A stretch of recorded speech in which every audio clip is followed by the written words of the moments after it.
Now take a look at these three XPS 15 series laptops. Do you notice anything different? Well, besides the SpongeBob sticker here, obviously.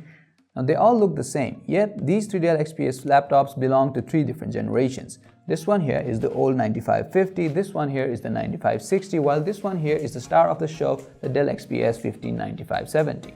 It is safe to say that the Dell XPS series are Dell's most desirable lineup of laptops. They're slim, they're sleek, they're lightweight, and at the same time known for the power they pack. They belong to a class of their own. There are no competitors out there for this one. Yet, looking at these, I feel like the designers at Dell don't really have to work that hard. I mean, look at them. They all look the same from all these generations, don't they? Now, we have been seeing the same old classic design from all generations. The same aluminum and carbon fiber chassis keep them sturdy. And judging by the heft and the feel, it feels like even if you drop these accidentally, nothing bad is going to happen. Also, the aluminum blends into the carbon fiber pretty seamlessly. Plus, the carbon fiber is coated with a soft touch surface that gives a nice smooth feel on the surface all over. The build is quite durable. As you can see, even this 9550, which is over 2 years old, looks good as new. The only complaint on part of the design is the bad placement of the webcam inside. The position of the webcam is pretty awkward. It has shifted to the center from the left in the Dell 9570, but it still is an awkward position for a webcam. The quality of the webcam is okay and they seem to be same for all models, but you have to tilt it at an angle to be able to use it appropriately. The bad webcam placement has to do with the thin bezels around the screen, which is actually one of the best things about these laptops. There aren't much changes in the three models externally. The 9560 has a fingerprint sensor under the keyboard deck, which the 9550 didn't have. And in the 9570, the fingerprint sensor is embedded in the power button itself. Besides that, everything looks pretty much the same. Starting off with what's different, and that of course is the processor, the Dell 9570 has the latest 8th generation hexa-core Intel i7-8750H included in it. The major difference between this one and that of the older models is that it has 6 cores over the quad-core processor of the older models. And this means that the Dell 9570 can give you up to 50% of faster speeds in multi-threaded tasks, which is quite visible on our PC Mark test. This unit also has a 16 GB of RAM at 2666 MHz frequency. While the 16 GB seems standard on all the models, the frequency is an improvement over the 2400 MHz of the 9560 and 2100 of the 9550. More frequency means that the RAM can handle more data, so this is also an improvement over the previous generations. You can also choose an 8GB RAM variant and a 32GB RAM variant as well. But while 32GB RAM seems a bit of an overkill, 8GB RAM is not quite enough for a laptop of this caliber. It's a Dell XPS we're talking about. Plus, with only 8GB of RAM, it is a bit of a hassle to upgrade as well. There are 2 RAM slots with 2 RAM in it, and so if you want to upgrade it, you have to replace both the RAM. So it's better to get a 16GB RAM altogether. Talking about the regular performance, you can have as many tabs open in your browser or be doing quite a lot of tasks at the same time. Yet, this laptop can perform as smooth as butter. Heavy applications like that of the Adobe Suite run without any kind of stutters as well. The GPU is also updated, with this one incorporating the Nvidia GTX 1050 Ti Max-Q with 4GB of video memory. The GTX 1050 is the middle-of-a-line graphics performer when it comes to gaming.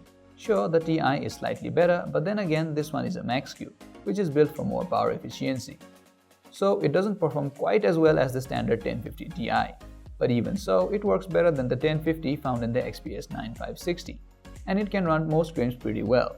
Where the XPS series fail to perform are the thermals. Now XPS laptops are very thin, which is why they heat up a lot faster. Due to its thin form factor, ventilation is not really good, and so the heat stays inside. And because of this laptop faces considerable amount of thermal throttling, which is why gaming on this for long periods of time is not advised. Also, since the heat stays pretty much inside, the thermal paste inside dries up fairly quickly. I advise you to replace your thermal paste every 3 to 6 months if you want a good gaming performance. Now, I've had this Dell XPS 9570 for about 6 months and I've replaced my thermal paste already once. We did test out some games on it as well. Witcher 3 performs just okay, with it spitting out about 40 frames per second on medium and only 20 on ultra settings. As for FIFA 19, the game spit out over 110 frames per second at ultra settings. Now, that is not a graphic-intensive game by any means, but the XPS 9570 is not something that can handle anything intensive. So yeah, this laptop is not meant to be a gaming machine. Well, yes, it has the capacity to be one, but it has quite a lot of limitations. What it is meant to be is a workhorse that can withstand considerable amount of loads, mostly used for heavy applications like video editing and such. And such applications run without any kind of throttling, even though the temperature levels can be high. So it does fulfill its purpose. So talking about the display, our unit is a IPS LCD Full HD matte panel, but there's also a 4K option available. The XPS series have some of the best displays. It has ample brightness at 390 nits, and with its matte finishing, it is quite visible at all lights.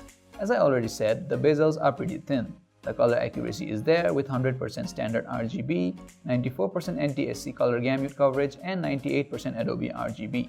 Due to this very reason, many believe this to be an ideal machine for editing stuff. Talking about the storage, our unit came with a 256GB PCIe NVMe SSD, and on our test, it gave us up to 2700 MB per second of read speeds and a very low 339 MB per second of write speeds. But it might not turn out to be the same for all. The speed of SSDs are inconsistent even in the same Dell XPS models. The speed of SSDs depend on the manufacturers as well, and ours came with a Toshiba XG5 SSD, so that is the speed with which ours performed.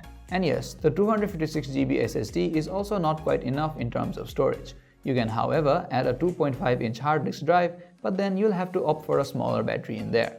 This is one of the drawbacks of having an ever so slim chassis. Now this unit has a 97 Wh battery, which is pretty ample. It gives up to 10 hours of battery backup on regular usage and over 7 hours of backup while grinding it on heavy tasks. And we have a large battery because, as I already said, ours is a small 256GB SSD. If you want a hard disk drive in it, however, you will have to make do with a smaller battery of up to 56 Wh.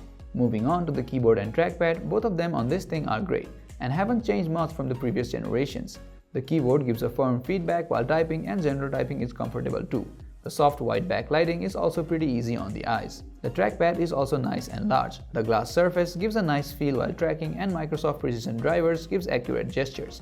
It's precise, accurate, and smooth. Simply great. On the port side, you get all the necessary ports. There are 2 USB-A's, a full-size HDMI, a microSD card slot, a 3.5mm headphone jack, and a USB-C with Thunderbolt 3 support. And one notable difference on this 9570 is that its USB-C finally has 4 lanes of PCIe, which means your external GPU performance can get a boost.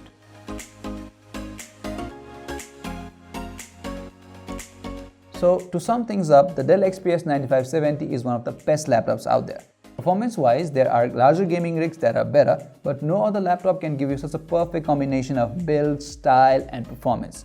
Well, maybe except the MacBook Pro, but they are much more expensive. This is an affordable option.